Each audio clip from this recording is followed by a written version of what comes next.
Kajian kita adalah kajian kritis berdasarkan Al-Quran dan hadis, diperkuat dengan data.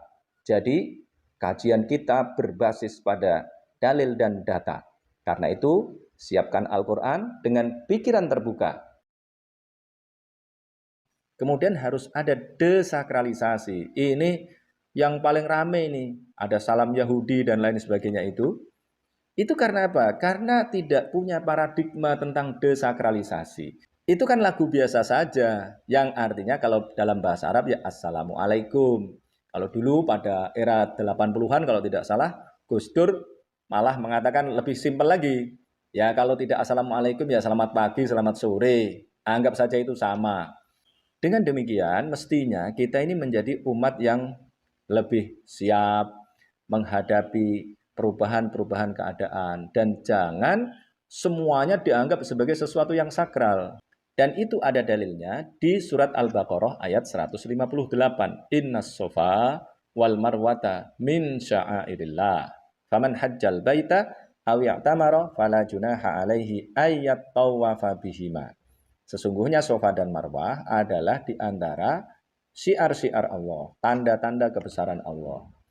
Maka barang siapa yang haji atau umroh, maka tidak dosa kalau sa'i antara Sofa dan Marwah. Coba bayangkan ini. Kalimat yang digunakan adalah tidak dosa. Tidak dosa kalau sa'i antara Sofa dan Marwah. Padahal sa'i antara Sofa dan Marwah hukumnya adalah rukun. Itu adalah rukun haji. Kalau ditinggalkan, maka akan tidak sah hajinya. Gak bisa diganti dengan dam. Tapi istilah yang digunakan adalah tidak dosa. Tidak dosa kalau sa'i antara Sofa dan Marwah. Seolah-olah meninggalkan sa'i atau tidak melakukan sa'i adalah lebih baik. Ini kan rancu jadinya. Maka kemudian ada sahabat yang bertanya kepada Ibu Aisyah. Ibu Aisyah, ini gimana? Kok ayatnya begini? Maka kemudian diceritakan dulu antara Sofa dan Marwah ada berhala-berhala yang banyak sekali. Maka orang-orang yang mau haji atau umroh, mereka merasa jangan-jangan kalau mereka sa'i antara Sofa dan Marwah kemudian jadi musyrik. Nah, maka kemudian turunlah ayat ini. Inna sofa wal marwata min syairillah. Intinya enggak dosa, enggak apa-apa. Walaupun di situ ada banyak berhalanya, tetapi orang yang haji atau umroh karena tidak merasa menganggap bahwa berhala-berhala itu sakral, ya sudah enggak apa-apa. Berarti terjadi desakralisasi.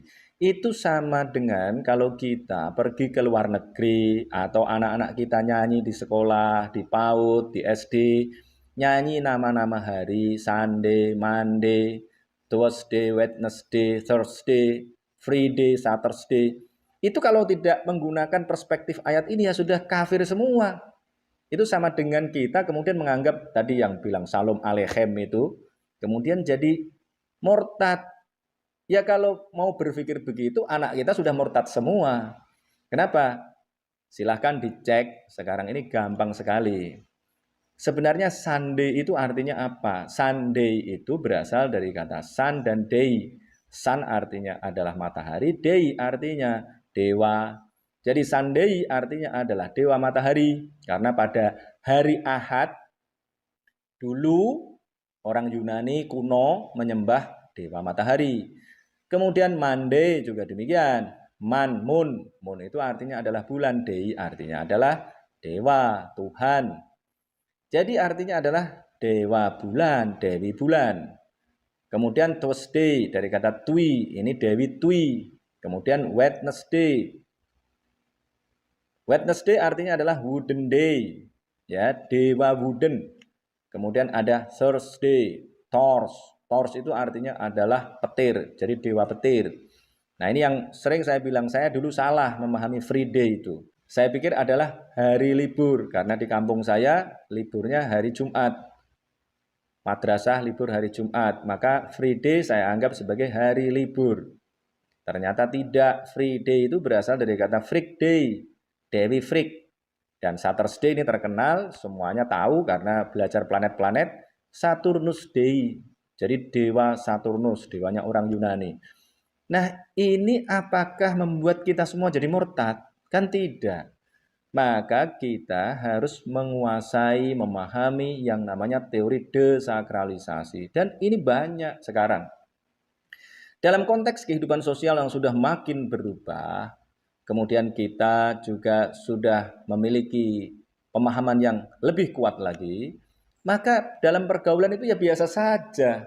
Perspektif yang demikian itu ya menjadi biasa bagi kita. Tidak kemudian apa-apa haram, apa-apa musyrik, apa-apa menjadi tidak boleh, dan lain sebagainya. Nah, pemahaman-pemahaman begini inilah yang membuat kita harus menjadi lebih terbuka. Tentu saja tadi bacaan harus banyak, memahami Al-Quran kita dengan baik. Nah, dengan begitu tadi, kita menjadi umat Islam yang percaya diri. Umat Islam yang apa-apa musyrik, apa-apa kafir, itu umat Islam yang tidak percaya diri. Karena menganggap bahwa kalau sudah melakukan ini kemudian jadi ikut agama orang lain. Itu kenapa? Karena kita sendiri tidak yakin pada agama kita. Kenapa kok begitu? Karena kita tadi belum membaca ajaran agama kita sendiri. Maka yang harus dilakukan adalah kita meningkatkan bacaan kita, baik secara kuantitatif maupun kualitatif. Kemudian para ustadz, para guru, dengan sebutan-sebutan yang lainnya, harus makin kritis, makin mengikuti perkembangan zaman, mengajar tidak hanya mengajar, tetapi harus memastikan bahwa yang kita ajar adalah orang-orang yang kemudian mengalami peningkatan pemahaman. Tidak sekedar ngaji nguping, tapi kita ajak untuk melakukan pengkajian secara lebih mendalam, sehingga pemahaman kepada Islam ini menjadi lebih baik, dan umat Islam menjadi umat yang kuat, kemudian bisa bergaul secara luas.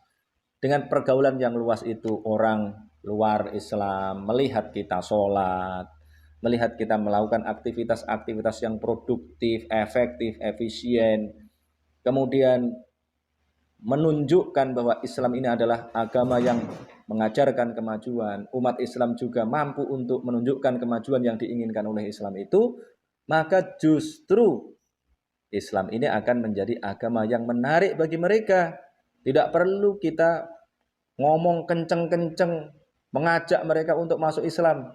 Tidak perlu lagi. Caranya adalah cara-cara yang baru, tidak seperti dulu lagi, tetapi adalah cara-cara yang baru. Ada yang melalui seni, misalnya ada yang melalui lagu, sampai kemudian bisa ditonton oleh orang seluruh dunia. Ada yang melalui sepak bola. Lihat misalnya, karena sepak bola di Qatar kemarin berapa orang yang masuk Islam. Ada orang yang menjadi pemain sepak bola sehingga kemudian tahu, oh itu agamanya Islam, dan kemudian ada juga yang masuk Islam. Jadi kita melakukan dakwah ini tidak hanya dengan cara-cara konvensional, pegang mic saja, tidak, tetapi menggunakan cara-cara yang lain yang lebih relevan sesuai dengan kebutuhan, yang kebutuhan manusia sekarang ini makin beragam. Demikian yang saya sampaikan, semoga kita menjadi orang yang lebih suka membaca, terutama bacaan kita adalah Al-Quran, hadis Nabi Muhammad, dan kemudian dilengkapi dengan bacaan-bacaan yang lain yang bisa untuk tadi mengkontekstualisasikan dan merekontekstualisasikan Al-Quran dan hadis Nabi untuk kehidupan sekarang dan masa yang akan datang sampai akhir zaman. Wabillahi taufiq wal hidayah. Wassalamualaikum warahmatullahi wabarakatuh.